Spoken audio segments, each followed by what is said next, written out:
Olá! No Rede de Inclusão de hoje, vamos conhecer o projeto É da Nossa Cor, uma ação que tenta dar respostas para questões complexas como o racismo e vem incentivando as crianças da comunidade do Morro da Cruz a construírem a própria história por meio da música, dança, cinema e autoestima. Matise Pinheiro, psicóloga e coordenadora do projeto, vai explicar tudo pra gente. O Rede de Inclusão já está no ar.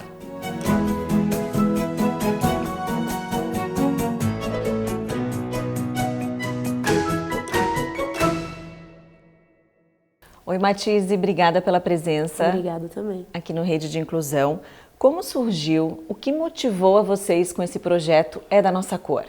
Então, o É da Nossa Cor ele surgiu de uma forma muito espontânea com as crianças do Monte Serra, principalmente do Pastinho, onde eu fui percebendo que elas gostavam muito de dançar, cantar, brincar. E eu fazia teatro na época, fazia dança, estava recém-formada em psicologia e eu fui percebendo que com isso eu me aproximava muito delas.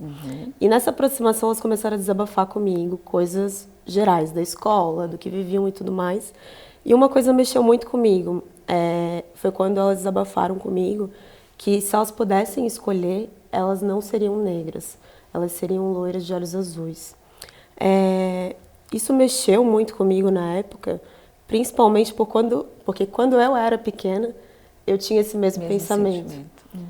Só que eu não compartilhava com ninguém, eu achava que era só meu. E eu tinha esse pensamento justamente nos momentos em que eu passava alguma dificuldade. E esse momento eu pensava assim, se eu fosse exatamente igual, mas loira de olhos azuis, eu teria outras oportunidades, as pessoas me ouviriam de outra forma. E aquilo mexeu muito. E mexendo muito, eu pensei assim, eu não consigo. Sabe, eu, Matise, não consigo ficar indiferente a isso. E daí eu chamei o Djavan e a gente começou a pegar os instrumentos, a ver o que a gente tinha, sabe? Se elas chegavam através da cultura, era através da cultura que a gente ia trabalhar isso.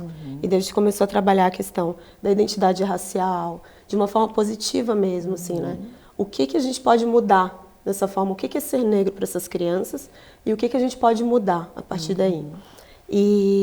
E a partir disso foi fluindo, assim. E o É da Nossa Cor é um canto da capoeira, onde eles falam dos instrumentos, né? Só que a gente começou a fazer diferente. Ao invés de falar dos instrumentos, a gente traz as referências. Então, cada criança vai no centro e a gente fala que ela é da nossa cor, assim como Nelson Mandela é da nossa cor, Angela Davis é da nossa cor. Então, a gente traz outras referências para eles verem o poder que existe das construções da população negra, né?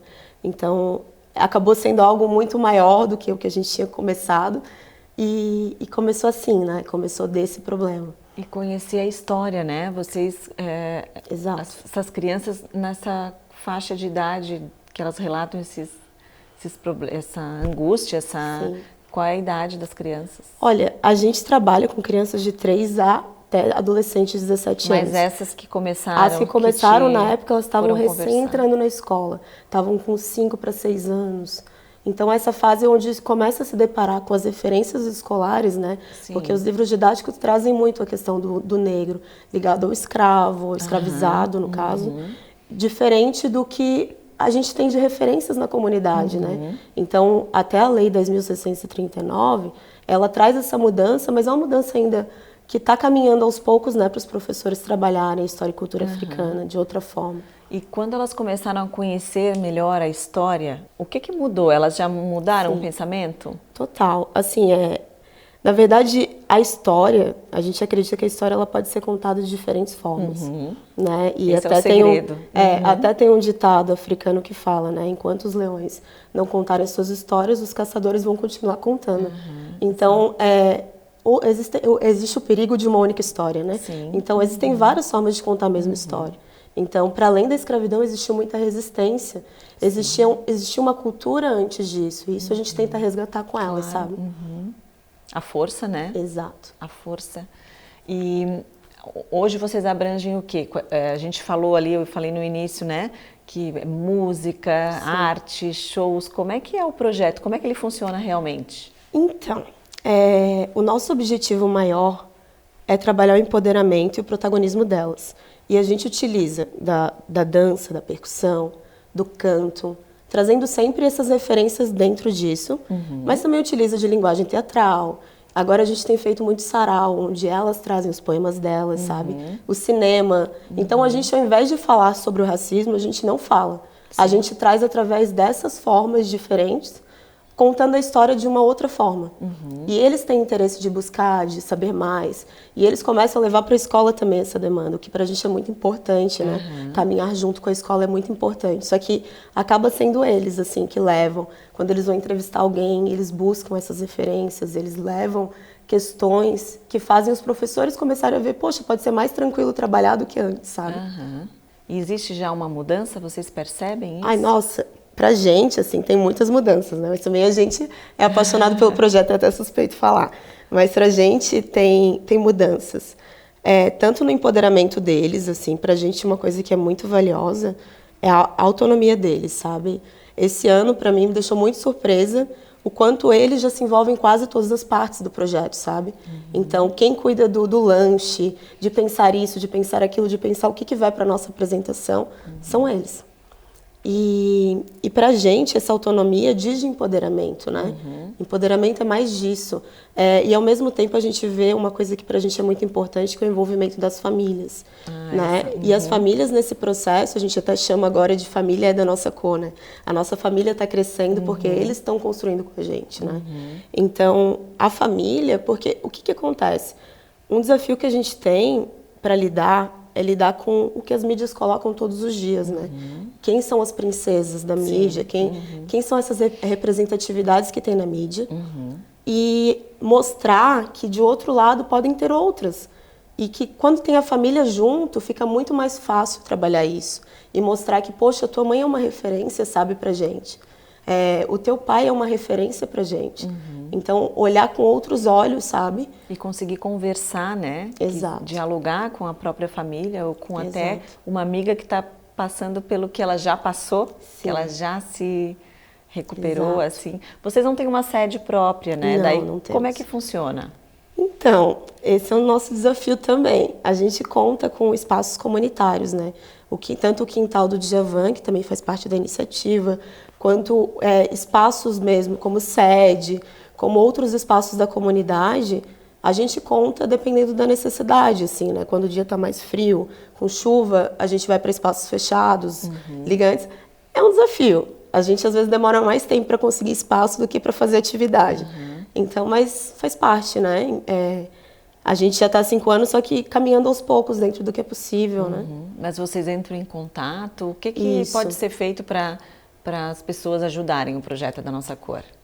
Então, isso é uma coisa que a gente tem buscado muito, assim. A gente está num momento bem importante de buscar, por exemplo, aprender mais sobre empreendedorismo social para que a gente se torne autossustentável, sabe? E a gente não sabe exatamente assim o que dizer. A gente precisa de várias coisas. Só que se a gente ficar também muito no modelo doação, dificulta para o nosso processo de autonomia, né? Então a gente tem buscado diferentes formas e se aberto também para as oportunidades, sabe?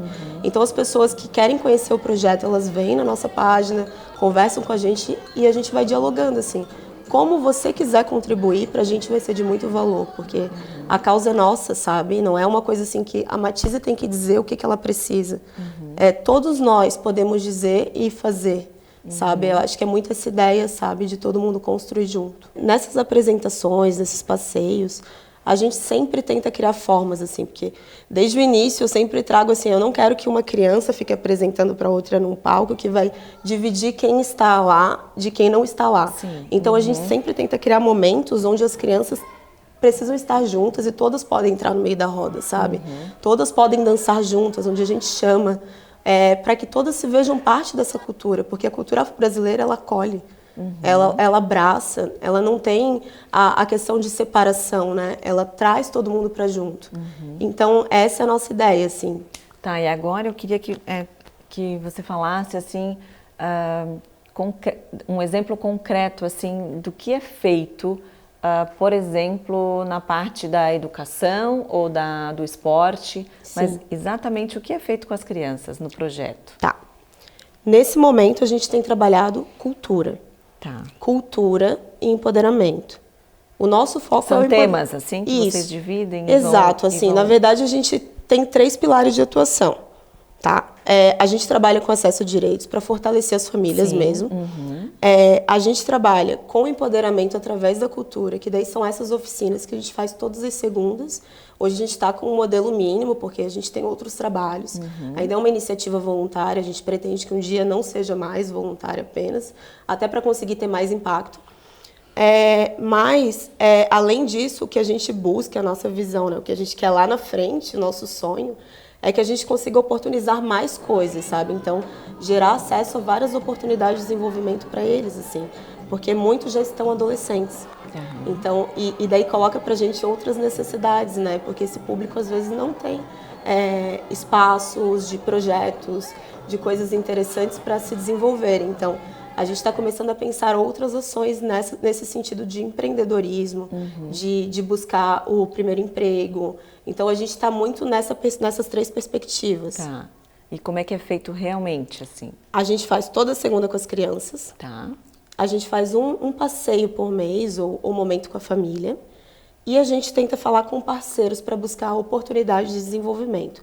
Tanto bolsas em espaços culturais, quanto espaços educacionais. Então, a gente meio que faz essa mediação também. Tá. Para que esses que já estão se desenvolvendo e que querem coisas além, eles também encontrem outros espaços e a gente construa uma rede. Então, eu acho que à medida que elas estão percebendo que, poxa, a cultura delas é legal, elas também podem perceber que a do outro pode ser, sabe? Claro. E não é colocar mais ou menos que a do outro e nem nada do tipo. Então, quando a gente faz esses passeios, essas apresentações, também é para isso, sabe? Para que eles se vejam parte de outros espaços e possam contribuir e ao mesmo tempo aprender. Porque é isso, né? A gente está em constante aprendizado, assim. E não existe uma idade limite, né? Não. Vai. E a gente daqui a pouco está trabalhando com adultos da nossa cor e ok. Porque o nosso propósito é maior do que o limite de idade e tudo mais. E agora, para a gente finalizar, você falou um momento para mim que vocês não trabalham para as crianças e com as crianças. Exato. Qual é essa diferença?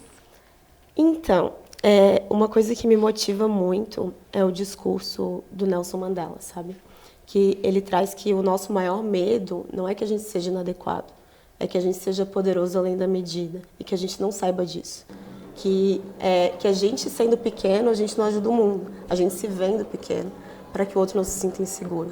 Então, a nossa ideia é fazer com que as crianças se sintam realmente importantes no processo de construção e que elas realmente construam, sabe? A gente faz o papel de mediação. Eu me sinto uma mediadora, uma incentivadora, uma pessoa que vai acolher no momento de dificuldade, mas principalmente para eles fazerem o que eles querem fazer, sabe? Então, e para que eles percebam que eles sabem o que eles querem, não sou eu que vou dizer para eles e ninguém, sabe? Que eles não desistam disso. Então, é muito nessa perspectiva, sabe? Porque e daí o Mandela ele traz muito no final, assim, quando a gente se permite brilhar, a gente permite que outras pessoas façam o mesmo, que a gente rompa essa barreira, né? A gente sempre viu que, assim, essas crianças, elas rompem essas barreiras para os próprios pais, sabe? Da história deles e mostram para eles, poxa, vocês podem muito mais, sabe? Nós podemos. Elas fazem isso comigo, sabe? A psicóloga que eu sou hoje diz do que elas me ensinaram. Então, pra gente é isso, sabe? A gente não só ensina, aprende muito, né, com as crianças. Total, assim, eu sempre falo. As pessoas me perguntam assim, quem são as minhas inspirações? Óbvio, eu tenho inspirações do Nelson Mandela, mas eu me inspiro nas crianças, sabe? O que eles me dizem fica martelando na minha cabeça por dias, assim. Eu fico, nossa, faz muito sentido, sabe? Nossa, era isso que eu precisava ouvir. E são coisas simples, que às vezes a gente se perde, sabe? No óbvio. O óbvio que a gente não quer ouvir, a simplicidade de um abraço que às vezes a gente não se permite dar, até mesmo ficar em silêncio junto. Matise, obrigada pela Obrigada participação, também. lindo projeto, a gente torce, né, que cresça cada vez mais. Sim. E que essa diferença não faça nenhum sentido mais. Exato. Obrigada. Também. Obrigada a você pela companhia, lembrando que você pode e deve participar, mandando pautas e sugestões para o e-mail que está aqui embaixo na sua tela. Obrigada e até o próximo programa.